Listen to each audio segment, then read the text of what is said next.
पार्वती प्रियपुत्राय पूर्वा सन्ध्या प्रवर्तते। उत्तिष्ठ गजराज्यास्य कर्तव्यं लोकपालनम्। उत्तिष्ठोत्तिष्ठ विघ्नेश उत्तिष्ठ गणनायक। उत्तिष्ठ गिरिजापुत्रा जगतां मङ्गलं कुरु। श्रीकाणिपाकवरसिद्धिविनायकत्वं प्रीत्याद्य जागृहि कुरु प्रियमङ्गलानि। त्रैलोक्यरक्षणकराणि महोज्ज्वलानि। श्रीमद्विनायक विभो तव सुप्रभातम्। श्रीमद्विहारपुरवास शिवात्मजात कूपोद्भवाद्भुतविलास स्वयंभुमूर्ते। श्रीदेव शङ्खलिखिताश्रितपादपद्म। श्रीमद्विनायक विभो तव सुप्रभातम्। श्रीनारिकेळवनशोभितपुष्टिगात्र क्षीराभिषिक्तशुभविग्रह तत्त्वमूर्ते। दिव्याङ्गमूषिकसुवाहनमोदरूप श्रीमद्विनायक विभो तव सुप्रभातम्। श्रीकाणिपाकवरभूतलवासतुष्ट हे आदिपूज्य अरुणारुणभानुतेज। प्राचीदिशाम्बरमिदं रविकान्तिनिष्ठं श्रीमद्विनायक विभो तव सुप्रभातम्। श्रीबाहुदा शुभतरङ्गसुबाहुदत्त सुस्निग्धशीतलकणानपि सङ्गृहीत्य प्रभातवायुरिहयास्यति सेवनाय श्रीमद्विनायक विभो तव सुप्रभातम्। गौरीकराम्बुजसुलालितदिव्यवक्त्र श्रीकण्ठमानसमुदाकरमोदरूप कैलासशैलशिखरस्थितबालभानो श्रीमद्गणेश्वर विभो तव सुप्रभातम्। दूर्वाङ्कुराणि जलजानि सुपुष्पकाणि बिल्वानि पूजनविधौ च सुसज्जितानि। नित्यार्चनोत्सुकमदोत्कटवारणास्य श्रीमद्गणेश्वर विभो तव सुप्रभातम्। हृत्कूपमध्य समुपस्थितचित्स्वरूप कूटस्थतत्त्वमिदमेव हि बोधनेन त्वामत्र भासि विदधासि समस्तशोभान् श्रीमद्गणेश्वर विभो तव सुप्रभातम्। श्रीमुद्गलाख्यमुनिसन्नुत सच्चरित्र वासिष्ठगृत्समदमुख्य ऋषीश्वरीट्या वेदोक्तदेवगणमन्त्रगणादिनाथ श्रीमद्गणेश्वर विभो तव सुप्रभातम्। ऋग्वेदकीर्तितगणाधिपज्येष्ठराज त्वं ब्रह्मणस्पतिरिति प्रकटीकृतोऽसि। आधर्वशीर्षमनुमन्त्रितदिव्यमूर्ते श्रीमद्गणेश्वर विभो तव सुप्रभातम्। ब्रह्मादिदेव परिकीर्तितवेदपाठाः त्वच्छूर्पकर्णकुहरौ प्रविशन्ति देवाः। श्रुत्याधुनैव परिपालय धर्मसङ्घान् श्रीवल्लभेश भगवन् तव सुप्रभातम्। हेरम्बलम्ब जठराद्भुतदिव्यगात्र प्रारम्भपूजनमिदं दयया गृहीत्वा सर्वाशुभानि परिनाशय सर्वपुत्र श्रीवल्लभेश भगवन् तव सुप्रभातम्। भानुदयेन न हि दृश्यति चन्द्रबिम्बं त्वत्फालदेश शशिरेव विभाति नित्यं। सत्यस्वरूप निगमागमसन्नुताङ्घ्रे श्रीवल्लभेश भगवन् तव सुप्रभातम्। कालाग्निरुद्रसुतकालनियामकत्वं कालानुकूलफलदोऽसि कलामयोऽसि। कल्याणकारक कलाधर शेखरोऽसि श्रीवल्लभेश भगवन् तव सुप्रभातम्। उग्रस्वरूप रिपुनाशक उग्रपुत्र सौम्योऽसि सोमविनुतोऽसि प्रशान्तरूप सर्वेश सर्वफलकारक सर्वमूर्ते श्रीवल्लभेश भगवन् तव सुप्रभातम्। दारिद्र्यदुःखभयभञ्जन दक्ष स्वामिन् तारुण्यविग्रह धनादिफलप्रदायिन् लावण्यमञ्जुलकलान्वितरञ्जितास्य हे विघ्ननाथ भगवन् तव सुप्रभातम्। गम्भीजतुष्टगणराजगकार पूज्य गान्धर्वगानपरिवर्तितनादमूर्ते गाङ्गेयगण्यगणिताधिककलास्वरूप श्रीमद्विनायक विभो तव सुप्रभातम्। मूलादिचक्रनिलयोच्युतयोगमूर्ते त्वामादिदेवमनुचिन्त्य तरन्ति भक्ताः रागादिदोषपरिहारकवेदवेद्या हे विघ्ननाथ भगवन् तव सुप्रभातम्। लक्ष्म्यादिशक्तियुतशक्ति गणेश्वरोऽसि दिव्याक्षरोऽसि शुभमन्त्रविराजितोऽसि तन्त्रादिभिर्नुतनतेष्टतवल्लभेश हे विघ्ननाथ भगवन् तव सुप्रभातम्। नागोपवीतधरनाथ विनोदचित्त नागास्य नाशित महाघनतानुरक्त आनन्दतुन्दिलतनो बहिरान्तरस्थ हे विघ्ननाथ भगवन् तव सुप्रभातम्। भद्रे भवक्त्र नवभद्रद भद्रतेज रुद्रप्रियात्मज मदद्रव शक्तियुक्त आद्रीशजा मधुरवत्सलता निधान हे विघ्ननाथ भगवन् तव सुप्रभातम्। सर्वार्थसिद्धिफलदायक बुद्धिदायिन् विघ्नाद्रिवज्रपरिपूज्य चतुर्थी काले भद्रं पदं दिशसि भक्तगणार्थितोऽसि हे विघ्ननाथ भगवन् तव सुप्रभातम्।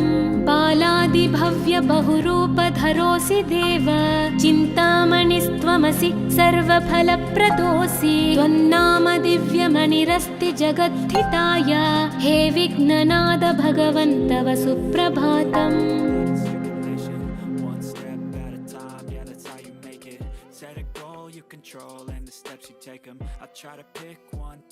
पार्वती प्रियपुत्राय पूर्वा सन्ध्या प्रवर्तते उत्तिष्ठ गजराज्यास्य कर्तव्यं लोकपालनम्।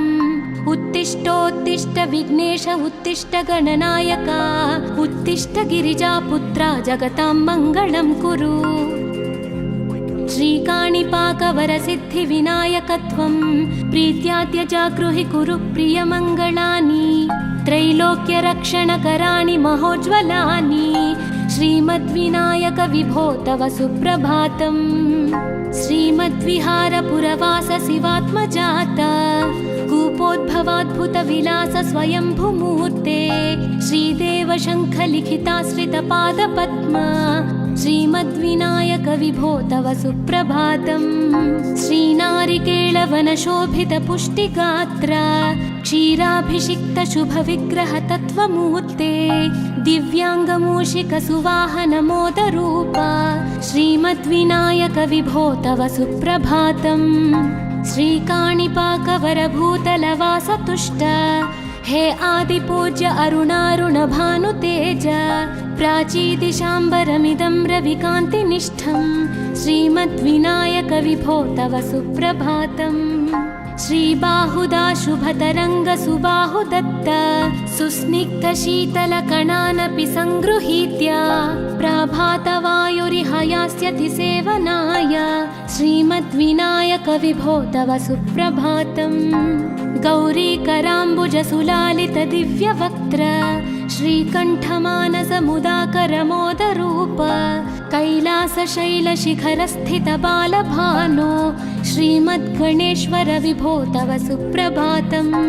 दूर्वाङ्कुराणि जलजानि सुपुष्पकाणि बिल्वानि पूजनविधौ च सुसज्जितानि नित्यार्चनोत्सुकमदोत्कटवारणास्य श्रीमद्गणेश्वर विभो तव सुप्रभातम्। हृत्कूपमध्य समुपस्थितचित्स्वरूप कूटस्थतत्त्वमिदमेव हि बोधनेन त्वामत्र भासि विदधासि समस्तशोभान् श्रीमद्गणेश्वर विभो तव सुप्रभातम्। श्रीमुद्गलाख्यमुनिसन्नुतसच्चरित्र वासिष्ठगृत्समदमुख्य ऋषीश्वरीट्या वेदोक्तदेवगणमन्त्रगणादिनाथ श्रीमद्गणेश्वर विभो तव सुप्रभातम्। ऋग्वेदकीर्तितगणाधिपज्येष्ठराज त्वं ब्रह्मणस्पतिरिति प्रकटीकृतोऽसि आधर्वशीर्षमनुमन्त्रितदिव्यमूर्ते श्रीमद्गणेश्वर विभो तव सुप्रभातम्। ब्रह्मादिदेव परिकीर्तितवेदपाठाः त्वच्छूर्पकर्णकुहरौ प्रविशन्ति देवाः श्रुत्याधुनैव परिपालय धर्मसङ्घान् श्रीवल्लभेश भगवन् तव सुप्रभातम्। हेरम्बलम्ब जठराद्भुत दिव्यगात्र प्रारम्भपूजनमिदं दयया गृहीत्वा सर्वाशुभानि परिनाशय सर्वपुत्र श्रीवल्लभेश भगवन् तव सुप्रभातम् भानोदयेन न हि दृश्यति चन्द्रबिम्बं त्वत्फालदेश शशिरेव विभाति नित्यं सत्यस्वरूप निगमागमसन्नुताङ्घ्रे श्रीवल्लभेश भगवन् तव सुप्रभातम् कालाग्निरुद्रसुतकालनियामकत्वं कालानुकूलफलदोऽसि कलामयोऽसि कल्याणकारक कलाधर शेखरोऽसि श्रीवल्लभेश भगवन् तव सुप्रभातम् उग्रस्वरूप रिपुनाशक उग्रपुत्र सौम्योऽसि सोमविनुतोऽसि प्रशान्तरूप सर्वेश सर्वफलकारक सर्वमूर्ते श्रीवल्लभेश भगवन् तव सुप्रभातम् दारिद्र्यदुःखभयभञ्जन दक्ष स्वामिन् तारुण्यविग्रह धनादिफलप्रदायिन् लावण्यमञ्जुलकलान्वितरञ्जितास्य हे विघ्ननाथ भगवन् तव सुप्रभातम् गम्भीजतुष्टगणराजगकार पूज्य गान्धर्वगान परिवर्तितनादमूर्ते गाङ्गेयगण्यगणिताधिककलास्वरूप श्रीमद्विनायक विभो तव सुप्रभातम् मूलादिचक्रनिलयोच्युतयोगमूर्ते त्वामादिदेवमनुचिन्त्य तरन्ति भक्ताः रागादिदोषपरिहारक वेदवेद्या हे विघ्ननाथ भगवन् तव सुप्रभातम् लक्ष्म्यादिशक्तियुत शक्ति गणेश्वरोऽसि दिव्याक्षरोऽसि शुभमन्त्र विराजितोऽसि तन्त्रादिभिर्नुतनतेष्टत वल्लभेश हे विघ्ननाथ भगवन् तव सुप्रभातम् नागोपवीतधरनाथ विनोद चित्त नागास्य नाशित महाघनतानुरक्त आनन्दतुन्दिलतनो बहिरान्तरस्थ हे विघ्ननाथ भगवन् तव सुप्रभातम् भद्रे भवक्त्र नवभद्रद भद्रतेज रुद्रप्रियात्मज मदद्रव शक्तियुक्त आद्रीशजा मधुरवत्सलता निधान हे विघ्ननाथ भगवन् तव सुप्रभातम् सर्वार्थसिद्धिफलदायक बुद्धिदायिन् विघ्नाद्रिवज्र परिपूज्य चतुर्थी काले भद्रं पदं दिशसि भक्तगणार्थितोऽसि हे विघ्ननाथ भगवन् तव सुप्रभातम् बालादिभव्य बहुरूपधरोऽसि देव चिन्तामणिस्त्वमसि सर्वफलप्रदोऽसि त्वन्नाम दिव्यमणिरस्ति जगद्धिताय हे विघ्ननाथ भगवन् तव सुप्रभातम्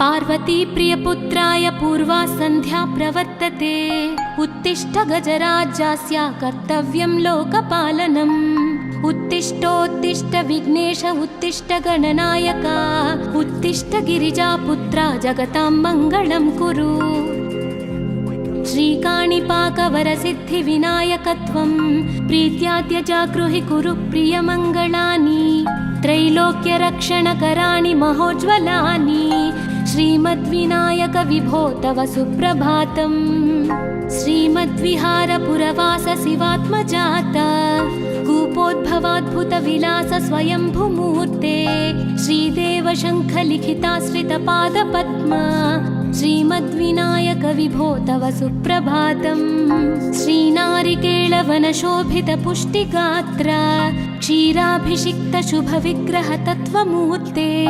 दिव्याङ्गमूषिकसुवाहनमोदरूप श्रीमद्विनायक विभो तव सुप्रभातम् श्रीकाणिपाकवरभूतलवासतुष्ट हे आदिपूज्य अरुणारुणभानुतेज प्राचीदिशाम्बरमिदं रविकान्तिनिष्ठं श्रीमद्विनायक विभो तव सुप्रभातम् श्रीबाहुदा शुभतरङ्गसुबाहुदत्त सुस्निग्धशीतलकणानपि सङ्गृहीत्य प्रभातवायुरिहयास्यति सेवनाय श्रीमद्विनायक विभो तव सुप्रभातम् गौरीकराम्बुजसुलालितदिव्यवक्त्र श्रीकण्ठमानसमुदाकरमोदरूप कैलासशैलशिखरस्थितबालभानो श्रीमद्गणेश्वर विभो तव सुप्रभातम्। दूर्वाङ्कुराणि जलजानि सुपुष्पकाणि बिल्वानि पूजनविधौ च सुसज्जितानि नित्यार्चनोत्सुकमदोत्कटवारणास्य श्रीमद्गणेश्वर विभो तव सुप्रभातम्। हृत्कूपमध्य समुपस्थितचित्स्वरूप कूटस्थतत्त्वमिदमेव हि बोधनेन त्वामत्र भासि विदधासि समस्तशोभान् श्रीमद्गणेश्वर विभो तव सुप्रभातम्। श्रीमुद्गलाख्यमुनिसन्नुत सच्चरित्र वासिष्ठगृत्समदमुख्य ऋषीश्वरीत्या वेदोक्तदेवगणमन्त्रगणादिनाथ श्रीमद्गणेश्वर विभो तव सुप्रभातम्। ऋग्वेदकीर्तितगणाधिपज्येष्ठराज त्वं ब्रह्मणस्पतिरिति प्रकटीकृतोऽसि आधर्वशीर्षमनुमन्त्रितदिव्यमूर्ते श्रीमद्गणेश्वर विभो तव सुप्रभातम्। ब्रह्मादिदेव परिकीर्तितवेदपाठाः त्वच्छूर्पकर्णकुहरौ प्रविशन्ति देवाः श्रुत्याधुनैव परिपालय धर्मसङ्घान् श्रीवल्लभेश भगवन् तव सुप्रभातम्। हेरम्बलम्ब जठराद्भुत दिव्यगात्रा प्रारम्भपूजनमिदं दयया गृहीत्वा सर्वाशुभानि परिनाशय सर्वपुत्र श्रीवल्लभेश भगवन् तव सुप्रभातम्। भानुदयेन न हि दृश्यति चन्द्रबिम्बं त्वत्फालदेश शशिरेव विभाति नित्यं सत्यस्वरूप निगमागमसन्नुताङ्घ्रे श्रीवल्लभेश भगवन् तव सुप्रभातम्। कालाग्निरुद्रसुतकालनियामकत्वं कालानुकूलफलदोऽसि कलामयोऽसि कल्याणकारककलाधरशेखरोऽसि श्रीवल्लभेश भगवन् तव सुप्रभातम्। उग्रस्वरूप रिपुनाशक उग्रपुत्र सौम्योऽसि सोमविनुतोऽसि प्रशान्तरूप सर्वेश सर्वफलकारक सर्वमूर्ते श्रीवल्लभेश भगवन् तव सुप्रभातम्। दारिद्र्यदुःखभयभञ्जन दक्ष स्वामिन् तारुण्यविग्रहधनादिफलप्रदायिन् लावण्यमञ्जुलकलान्वितरञ्जितास्य हे विघ्ननाथ भगवन् तव सुप्रभातम्। गम्भीजतुष्टगणराजगकार पूज्य गान्धर्वगानपरिवर्तितनादमूर्ते गाङ्गेयगण्यगणिताधिककलास्वरूप श्रीमद्विनायक विभो तव सुप्रभातम्। मूलादिचक्रनिलयोच्युतयोगमूर्ते त्वामादिदेवमनुचिन्त्य तरन्ति भक्ताः रागादिदोषपरिहारकवेदवेद्या हे विघ्ननाथ भगवन् तव सुप्रभातम्।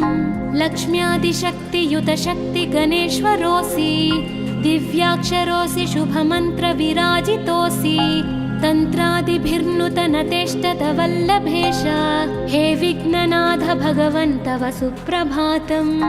नागोपवीतधरनाथ विनोदचित्त नागास्य नाशित महाघनतानुरक्त आनन्दतुन्दिलतनो बहिरान्तरस्थ हे विघ्ननाथ भगवन् तव सुप्रभातम्। भद्रे भवक्त्र नवभद्रद भद्रतेज रुद्रप्रियात्मज मदद्रव शक्तियुक्त आद्रीशजा मधुरवत्सलता निधान हे विघ्ननाथ भगवन् तव सुप्रभातम्। सर्वार्थसिद्धिफलदायक बुद्धिदायिन् विघ्नाद्रिवज्रपरिपूज्य चतुर्थी काले भद्रं पदं दिशसि भक्तगणार्थितोऽसि हे विघ्ननाथ भगवन् तव सुप्रभातम्। बालादिभव्य बहुरूपधरोऽसि देव चिन्तामणिस्त्वमसि सर्वफलप्रदोऽसि त्वन्नाम दिव्यमणिरस्ति जगद्धिताय हे विघ्ननाथ भगवन् तव सुप्रभातम्।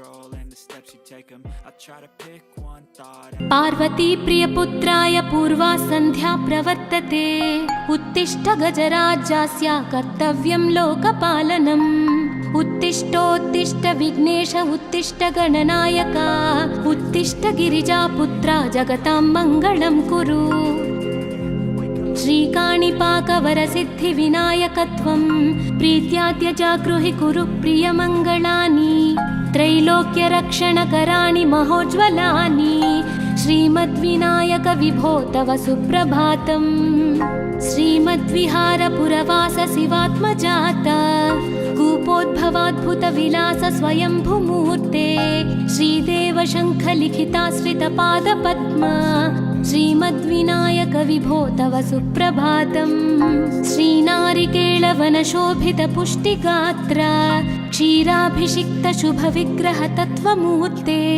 दिव्याङ्गमूषिकसुवाहनमोदरूप श्रीमद्विनायक विभो तव सुप्रभातम् श्रीकाणिपाकवरभूतलवासतुष्ट हे आदिपूज्य अरुणारुणभानुतेज प्राचीदिशाम्बरमिदं रविकान्तिनिष्ठं श्रीमद्विनायक विभो तव सुप्रभातम् श्रीबाहुदा शुभतरङ्गसुबाहुदत्त सुस्निग्धशीतलकणानपि सङ्गृहीत्य प्रभातवायुरिहयास्यति सेवनाय श्रीमद्विनायक विभो तव सुप्रभातम् गौरीकराम्बुजसुलालितदिव्यवक्त्र श्रीकण्ठमानसमुदाकरमोदरूप कैलासशैलशिखरस्थितबालभानो श्रीमद्गणेश्वर विभो तव सुप्रभातम् दूर्वाङ्कुराणि जलजानि सुपुष्पकाणि बिल्वानि पूजनविधौ च सुसज्जितानि नित्यार्चनोत्सुकमदोत्कटवारणास्य श्रीमद्गणेश्वर विभो तव सुप्रभातम् हृत्कूपमध्यसमुपस्थितचित्स्वरूप कूटस्थतत्त्वमिदमेव हि बोधनेन त्वामत्र भासि विदधासि समस्तशोभान् श्रीमद्गणेश्वर विभो तव सुप्रभातम् श्रीमुद्गलाख्यमुनिसन्नुतसच्चरित्र वासिष्ठगृत्समदमुख्य ऋषीश्वरीत्या वेदोक्तदेवगणमन्त्रगणादिनाथ श्रीमद्गणेश्वर विभो तव सुप्रभातम् ऋग्वेदकीर्तितगणाधिपज्येष्ठराज त्वं ब्रह्मणस्पतिरिति प्रकटीकृतोऽसि आधर्वशीर्षमनुमन्त्रितदिव्यमूर्ते श्रीमद्गणेश्वर विभो तव सुप्रभातम् ब्रह्मादिदेव परिकीर्तितवेदपाठाः त्वच्छूर्पकर्णकुहरौ प्रविशन्ति देवाः श्रुत्याधुनैव परिपालय धर्मसङ्घान् श्रीवल्लभेश भगवन् तव सुप्रभातम् हेरम्बलम्ब जठराद्भुत दिव्यगात्र प्रारम्भपूजनमिदं दयया गृहीत्वा सर्वाशुभानि परिणाशय सर्वपुत्र श्रीवल्लभेश भगवन् तव सुप्रभातम् भानोदयेन न हि दृश्यति चन्द्रबिम्बं त्वत्फालदेश शशिरेव विभाति नित्यं सत्यस्वरूप निगमागमसन्नुताङ्घ्रे श्रीवल्लभेश भगवन् तव सुप्रभातम् कालाग्निरुद्रसुतकालनियामकत्वं कालानुकूलफलदोऽसि कलामयोऽसि कल्याणकारक कलाधर शेखरोऽसि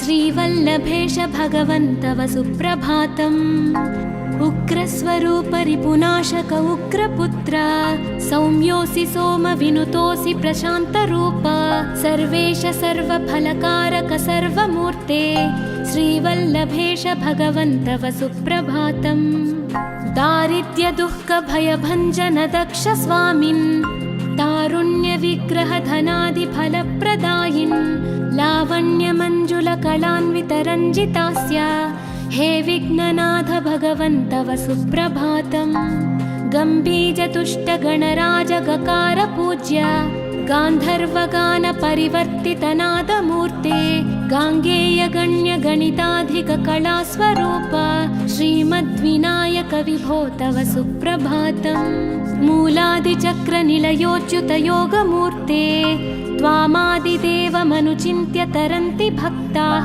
रागादिदोषपरिहारकवेदवेद्या हे विघ्ननाथ भगवन् तव सुप्रभातम् लक्ष्म्यादिशक्तियुतशक्तिगणेश्वरोऽसि दिव्याक्षरोऽसि शुभमन्त्रविराजितोऽसि तन्त्रादिभिर्नुतनतेष्टतवल्लभेश हे विघ्ननाथ भगवन् तव सुप्रभातम् नागोपवीतधरनाथ विनोदचित्त नागास्य नाशित महाघनतानुरक्त आनन्दतुन्दिलतनो बहिरान्तरस्थ हे विघ्ननाथ भगवन् तव सुप्रभातम् भद्रे भवक्त्र नवभद्रद भद्रतेज रुद्रप्रियात्मज मदद्रव शक्तियुक्त आद्रीशजा मधुरवत्सलता निधान हे विघ्ननाथ भगवन् तव सुप्रभातम् सर्वार्थसिद्धिफलदायक बुद्धिदायिन् विघ्नात्रिवज्रपरिपूज्य चतुर्थी काले भद्रं पदं दिशसि भक्तगणार्थितोऽसि हे विघ्ननाथ भगवन् तव सुप्रभातम् बालादिभव्य बहुरूपधरोऽसि देव चिन्तामणिस्त्वमसि सर्वफलप्रदोऽसि त्वन्नाम दिव्यमणिरस्ति जगद्धिताय हे विघ्ननाथ भगवन् तव सुप्रभातम्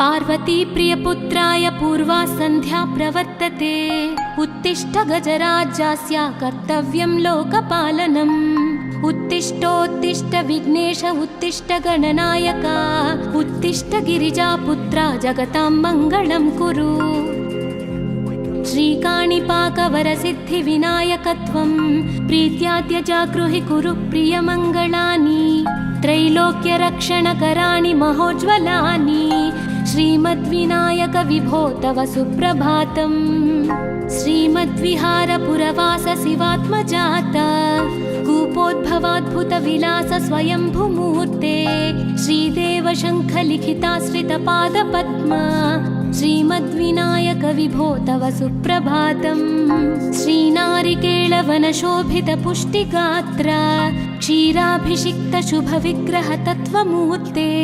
दिव्याङ्गमूषिकसुवाहनमोदरूपा श्रीमद्विनायक विभो तव सुप्रभातम् श्रीकाणिपाकवरभूतलवासतुष्ट हे आदिपूज्य अरुणारुणभानुतेज प्राचीदिशाम्बरमिदं रविकान्तिनिष्ठं श्रीमद्विनायक विभो तव सुप्रभातम् श्रीबाहुदा शुभतरङ्गसुबाहुदत्त सुस्निग्धशीतलकणानपि सङ्गृहीत्य प्राभातवायुरिह यास्यति सेवनाय श्रीमद्विनायक विभो तव सुप्रभातम् गौरीकराम्बुजसुलालितदिव्यवक्त्र श्रीकण्ठमानसमुदाकरमोदरूप कैलासशैलशिखरस्थितबालभानो श्रीमद्गणेश्वर विभो तव सुप्रभातम् दूर्वाङ्कुराणि जलजानि सुपुष्पकाणि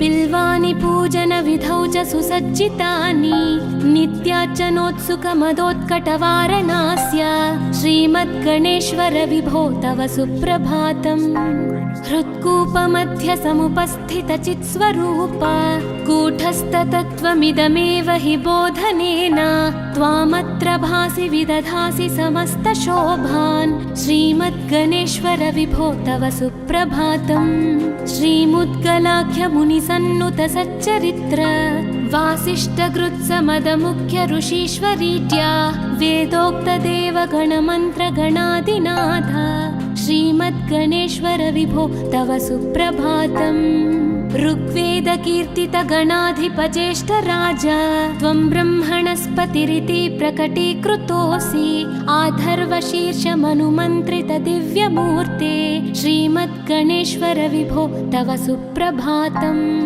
ब्रह्मादिदेव परिकीर्तितवेदपाठाः त्वच्छूर्पकर्णकुहरौ प्रविशन्ति देवाः श्रुत्याधुनैव परिपालय धर्मसङ्घान् श्रीवल्लभेश भगवन् तव सुप्रभातम् हेरम्बलम्ब जठराद्भुत दिव्यगात्र प्रारम्भपूजनमिदं दयया गृहीत्वा सर्वाशुभानि परिणाशय सर्वपुत्र श्रीवल्लभेश भगवन् तव सुप्रभातम् भानुदयेन न हि दृश्यति चन्द्रबिम्बं त्वत्फालदेश शशिरेव विभाति नित्यं सत्यस्वरूप निगमागमसन्नुताङ्घ्रे श्रीवल्लभेश भगवन् तव सुप्रभातम् कालाग्निरुद्रसुतकालनियामकत्वं कालानुकूलफलदोऽसि कलामयोऽसि कल्याणकारक कलाधर शेखरोऽसि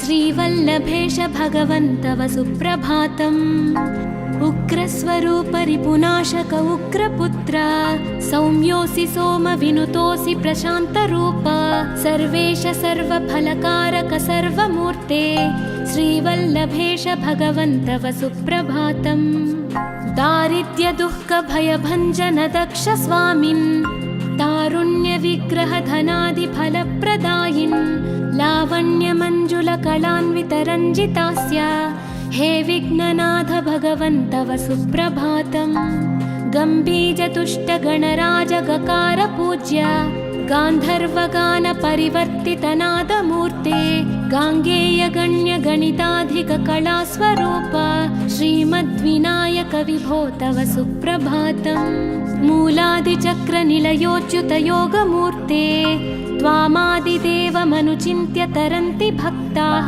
रागादिदोषपरिहारक वेदवेद्या हे विघ्ननाथ भगवन् तव सुप्रभातम् लक्ष्म्यादिशक्तियुत शक्ति गणेश्वरोऽसि दिव्याक्षरोऽसि शुभमन्त्र विराजितोऽसि तन्त्रादिभिर्नुतनतेष्टत वल्लभेश हे विघ्ननाथ भगवन् तव सुप्रभातम् नागोपवीतधरनाथ विनोद चित्त नागास्य नाशित महाघनतानुरक्त आनन्दतुन्दिलतनो बहिरान्तरस्थ हे विघ्ननाथ भगवन् तव सुप्रभातम् भद्रे भवक्त्र नवभद्रद भद्रतेज रुद्रप्रियात्मज मदद्रव शक्तियुक्त आद्रीशजा मधुरवत्सलता निधान हे विघ्ननाथ भगवन् तव सुप्रभातम् सर्वार्थसिद्धिफलदायक बुद्धिदायिन् विघ्नात्रिवज्र परिपूज्य चतुर्थी काले भद्रं पदं दिशसि भक्तगणार्थितोऽसि हे विघ्ननाथ भगवन् तव सुप्रभातम् बालादिभव्य बहुरूपधरोऽसि देव चिन्तामणिस्त्वमसि सर्वफलप्रदोऽसि त्वन्नाम दिव्यमणिरस्ति जगद्धिताय हे विघ्ननाथ भगवन् तव सुप्रभातम्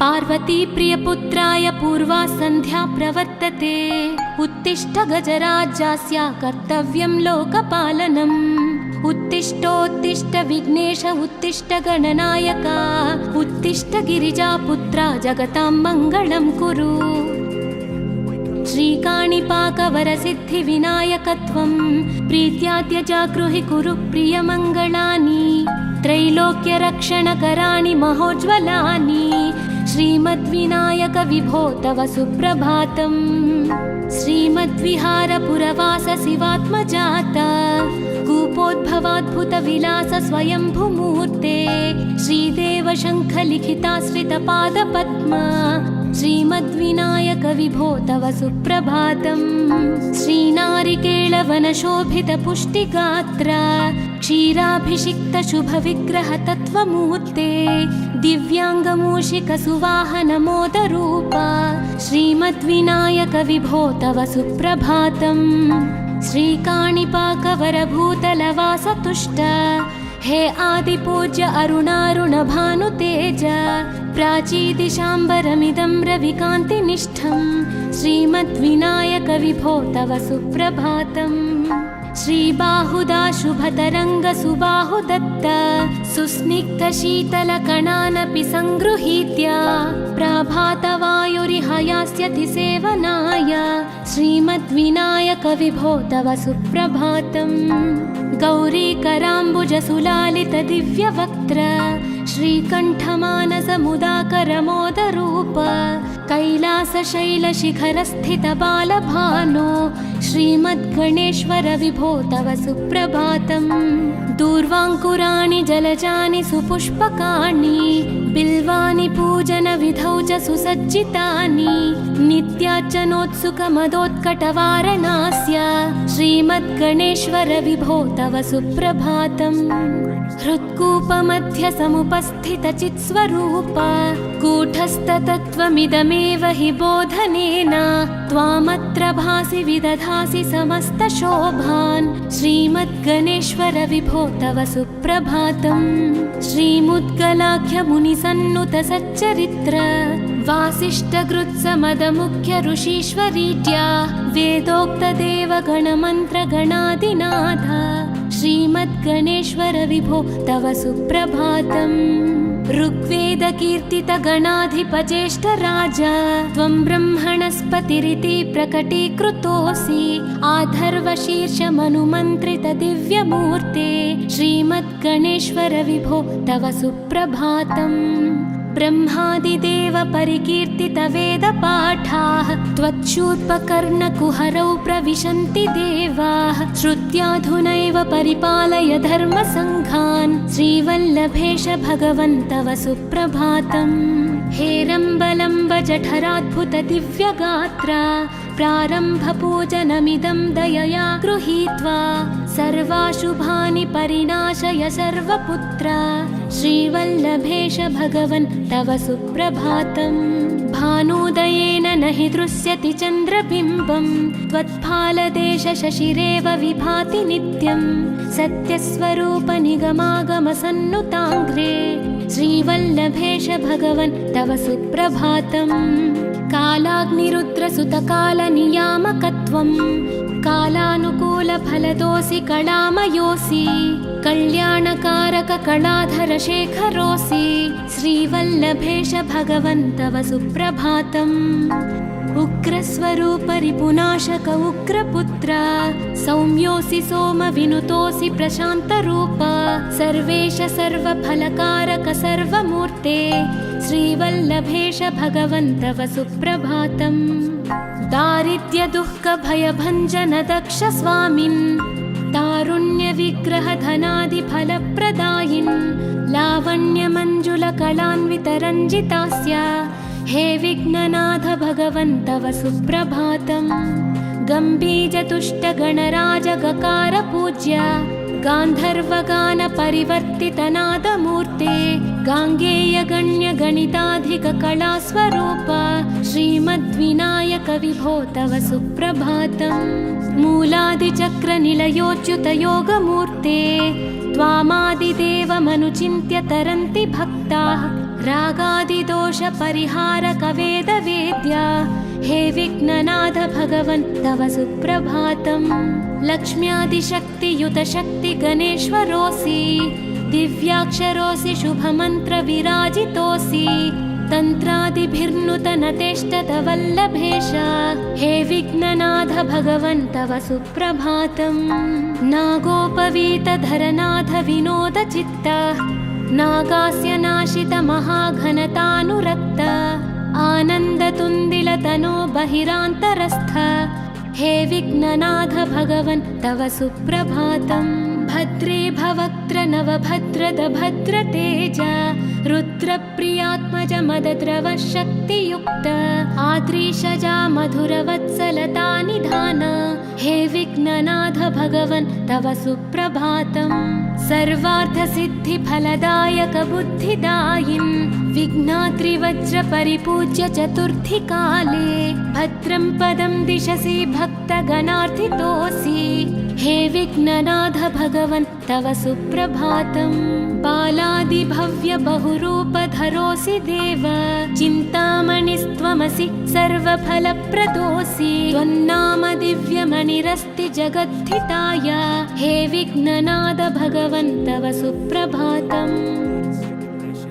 One step at a time, yeah, that's how you make it. Set a goal, you can control and the steps you take them. I try to pick one thought. Parvati प्रियपुत्राय पूर्वा सन्ध्या प्रवर्तते उत्तिष्ठ गजराज्यस्य कर्तव्यं लोकपालनम् उत्तिष्ठोत्तिष्ठ विघ्नेश उत्तिष्ठ गणनायक उत्तिष्ठ गिरिजापुत्रा जगतां मङ्गलं कुरु श्रीकाणिपाकवरसिद्धिविनायकत्वं प्रीत्याद्य जागृहि कुरु प्रियमङ्गलानि त्रैलोक्यरक्षणकराणि महोज्ज्वलानि श्रीमद्विनायक विभो तव सुप्रभातम् श्रीमद्विहारपुरवास शिवात्मजात कूपोद्भवाद्भुतविलास स्वयंभुमूर्ते श्रीदेव शङ्खलिखिताश्रितपादपद्मा श्रीमद्विनायक विभो तव सुप्रभातम् श्रीनारिकेळवनशोभितपुष्टिगात्र क्षीराभिषिक्त शुभविग्रह तत्त्वमूर्ते दिव्याङ्गमूषिकसुवाहनमोदरूप श्रीमद्विनायक विभो तव सुप्रभातम् श्रीकाणिपाकवरभूतलवासतुष्ट हे आदिपूज्य अरुणारुणभानुतेज प्राचीदिशाम्बरमिदं रविकान्तिनिष्ठं श्रीमद्विनायक विभो तव सुप्रभातम् श्रीबाहुदा शुभतरङ्गसुबाहुदत्त सुस्निग्धशीतलकणानपि सङ्गृहीत्य प्रभातवायुरिहयास्यति सेवनाय श्रीमद्विनायक विभो तव सुप्रभातम् गौरीकराम्बुजसुलालितदिव्यवक्त्र श्रीकण्ठमानसमुदाकरमोदरूप कैलासशैलशिखरस्थितबालभानो श्रीमद्गणेश्वर विभो तव सुप्रभातम्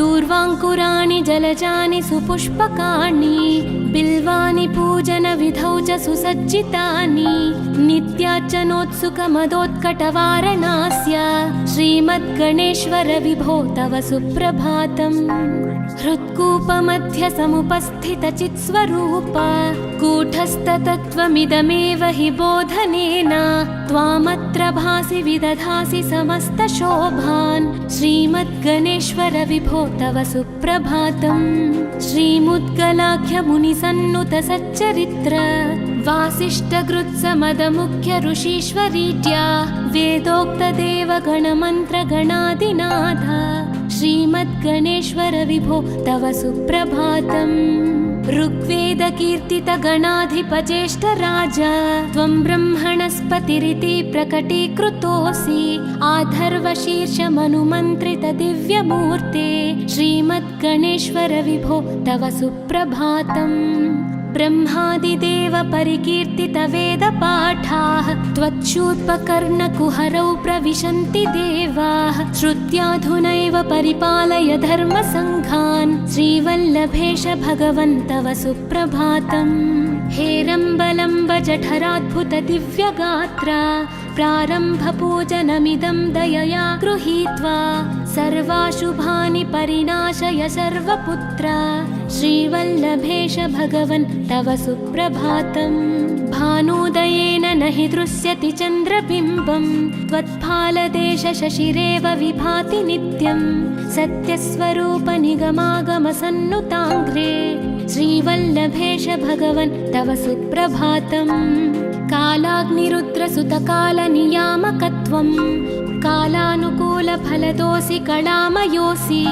कल्याणकारक कलाधरशेखरोऽसि श्रीवल्लभेश भगवन् तव सुप्रभातम् उग्रस्वरूप रिपुनाशक उग्रपुत्र सौम्योऽसि सोमविनुतोऽसि प्रशान्तरूप सर्वेश सर्वफलकारक सर्वमूर्ते श्रीवल्लभेश भगवन् तव सुप्रभातम् दारिद्र्यदुःखभयभञ्जन दक्ष स्वामिन् तारुण्यविग्रहधनादिफलप्रदायिन् लावण्यमञ्जुलकलान्वितरञ्जितास्य हे विघ्ननाथ भगवन् तव सुप्रभातम् गम्भीजतुष्टगणराजगकार गान्धर्वगानपरिवर्तितनादमूर्ते गाङ्गेयगण्यगणिताधिककलास्वरूप श्रीमद्विनायक विभो तव सुप्रभातम् मूलादिचक्रनिलयोच्युतयोगमूर्ते त्वामादिदेवमनुचिन्त्य तरन्ति भक्ताः रागादिदोषपरिहारकवेदवेद्या हे विघ्ननाथ भगवन् तव सुप्रभातम् लक्ष्म्यादिशक्तियुतशक्तिगणेश्वरोऽसि दिव्याक्षरोऽसि शुभमन्त्रविराजितोऽसि तन्त्रादिभिर्नुतनतेष्टतवल्लभेश हे विघ्ननाथ भगवन् तव सुप्रभातम् नागोपवीतधरनाथ विनोदचित्त नागास्य नाशित महाघनतानुरक्त आनन्दतुन्दिलतनो बहिरान्तरस्थ हे विघ्ननाथ भगवन् तव सुप्रभातम् भद्रे भवक्त्र नवभद्रद भद्रतेज रुद्रप्रियात्मज मदद्रव शक्तियुक्त आद्रीशजा मधुरवत्सलता निधान हे विघ्ननाथ भगवन् तव सुप्रभातम् सर्वार्थसिद्धिफलदायक बुद्धिदायिन् विघ्नाद्रिवज्रपरिपूज्य चतुर्थीकाले भद्रं पदं दिशसि भक्तगणार्थितोऽसि हे विघ्ननाथ भगवन् तव सुप्रभातम् बालादिभव्य बहुरूपधरोऽसि देव चिन्तामणिस्त्वमसि सर्वफलप्रदोऽसि त्वन्नाम दिव्यमणिरस्ति जगद्धिताय हे विघ्ननाथ भगवन् तव सुप्रभातम् One step at a time, yeah, that's how you make it. Set a goal you control and the steps you take them. I try to pick one thought